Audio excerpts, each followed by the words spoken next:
Assalamualaikum. This is Kanzati binti Ali Muhammad. Welcome to my channel Biology by Binti Ali. This video includes a lecture about homeostasis.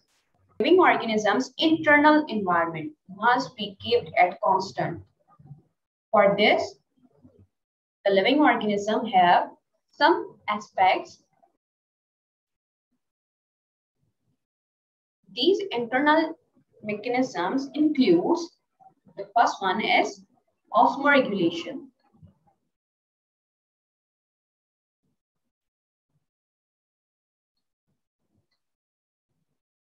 Number 2, excretion.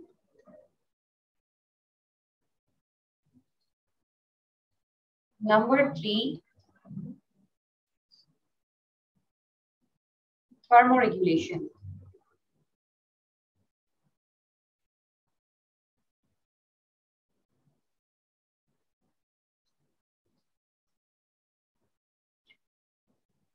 तो living organism की body के internal mechanism को एक constant state पर रहना चाहिए।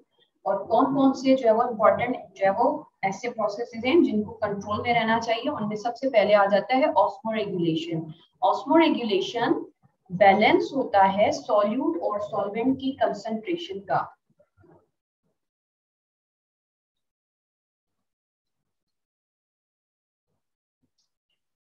ठीक है कि ऑस्मोरेगुलेशन में सॉल्यूट और सॉल्वेंट की कंसंट्रेशन को मेंटेन किया जाता है, जबकि एक्सक्रीशन में अनवांटेड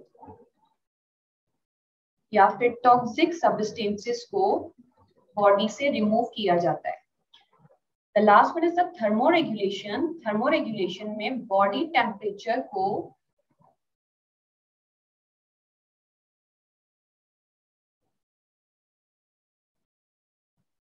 ऑप्टिमम रेंज पर रखा जाता है।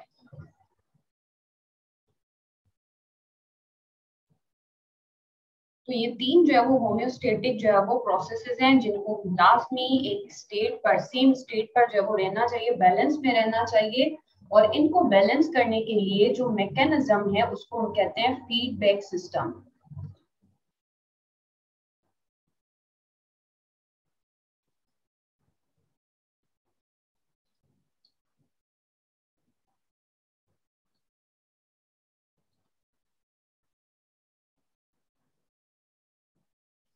फीडबैक सिस्टम ऐसा बॉडी का सिस्टम है जिसमें बॉडी चेक और बैलेंस करती है।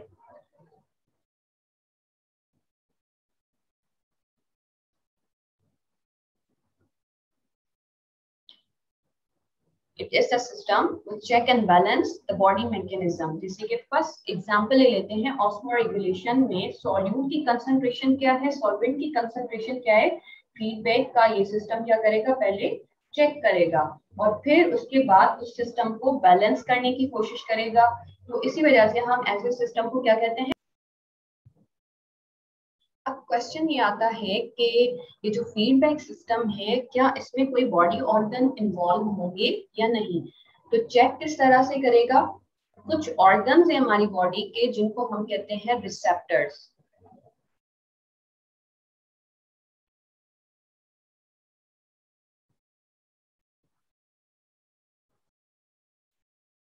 रिसेप्टर्स ऐसे जो है वो ऑर्गन होते हैं या फिर सेल होते हैं जो कि डिटेक्ट करते हैं किसी भी चेंज को इंटरनल या एक्सटर्नल एनवायरनमेंट के हिसाब से। जैसे ही वो चेक कर लेते हैं कि कोई चेंज आया है तो वो इंफॉर्मेशन ट्रांसफर करते हैं कंट्रोल सेंटर में।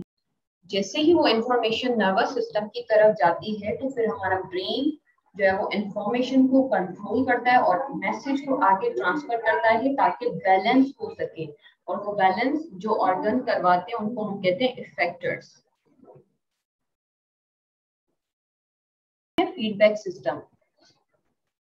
अब फीडबैक सिस्टम जिस तरह से चेक और बैलेंस रखता है तो इसके दो जो है वो हमारे पास मैकेनिज्म आ जाते हैं, positive feedback and negative feedback.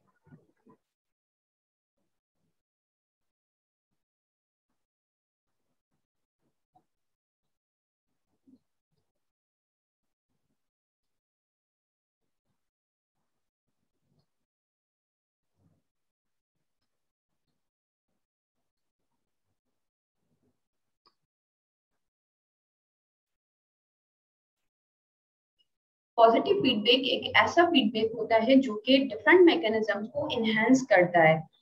जिस तरह से हम लोग जो है वो ऑब्जर्व करें, एक एग्जांपल ले लेते हैं शिवरिंग की। बॉडी टेम्परेचर के हिसाब से थर्मोरेगुलेशन का ये जो है वो प्रोसेस है शिवरिंग। शिवरिंग में क्या होता है, बॉडी टेम्परेचर बिल्कुल लो होता है।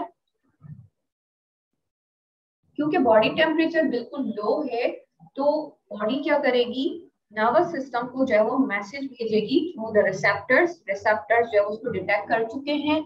नर्वस सिस्टम तक जैसे ही जो है वो मैसेज जाएगा तो फिर क्या होगा, नर्वस सिस्टम इफेक्टर्स को रेस्पॉन्स करेगा कि मसल्स को कॉन्ट्रैक्ट और रिलैक्स करो, यानी कि शिवरिंग को स्टार्ट करो। शिवरिंग स्टार्ट हो जाएगी तो फिर जो है वो पॉजिटिव फीडबैक आता जाएगा और शिवरिंग इंक्रीज होती जाएगी। जितनी ज्यादा बॉडी की शिवरिंग इंक्रीज होगी उतनी ज्यादा जो है वो बॉडी में हीट प्रोड्यूस होगी। हीट प्रोडक्शन की वजह से बॉडी का टेम्परेचर जो कि नॉर्मलाइज हो जाएगा और फाइनली हम लोग जब ये चीज ऑब्जर्व करते हैं कि एक इंडिविजुअल का बॉडी टेम्परेचर क्या है, नॉर्मल है।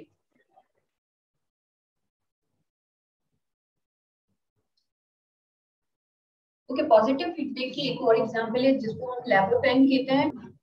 लेबर पेन तब जो है वो क्रिएट होता है जब रिसेप्टर्स ये डिटेक्ट कर लें कि बेबी की जो ग्रोथ है वो बहुत ज्यादा हो चुकी है, तो नर्वस सिस्टम को मैसेज भेजते हैं और नर्वस सिस्टम इफेक्टर्स को मैसेज भेजता है कि वो ऑक्सीटोसिन को सीक्रेट करें। ऑक्सीटोसिन एक हार्मोन है जिसकी सीक्रेशन की वजह से यूट्रस के मसल्स जो होते हैं वो कॉन्ट्रैक्ट और रिलैक्स होते हैं। जितना ज्यादा ऑक्सीटोसिन जो है वो प्रोड्यूस होगा उतना ही ज्यादा जो है वो कॉन्ट्रैक्शन और रिलैक्सेशन होगी यूट्रस मसल्स की, यानी कि लेबर पेन क्रिएट होगा। लेबर पेन जितना ज्यादा क्रिएट होगा तो फिर जो है वो बेबी की डिलीवरी जो है वो इजी हो जाती है। तो क्योंकि हमने कहा कि ऑक्सीटोसिन की सीक्रेशन कंटिन्यूअसली इंक्रीज होती जाती है during the labour pain, it means increase होना, it is the positive feedback. Negative feedback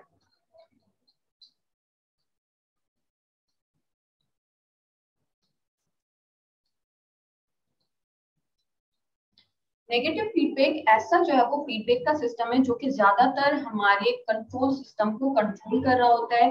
जैसे अभी हम लोगों ने एक एग्जांपल ली थी कि बॉडी टेम्परेचर जो है वो लो है तो शिवरिंग स्टार्ट हो जाती है, मगर जब बॉडी टेम्परेचर ऑप्टिमम पर आ जाता है तो उसको स्टॉप करने के लिए नेगेटिव फीडबैक जो है वो लिया जाता है ताकि जो है वो सिस्टम नॉर्मल हो जाए।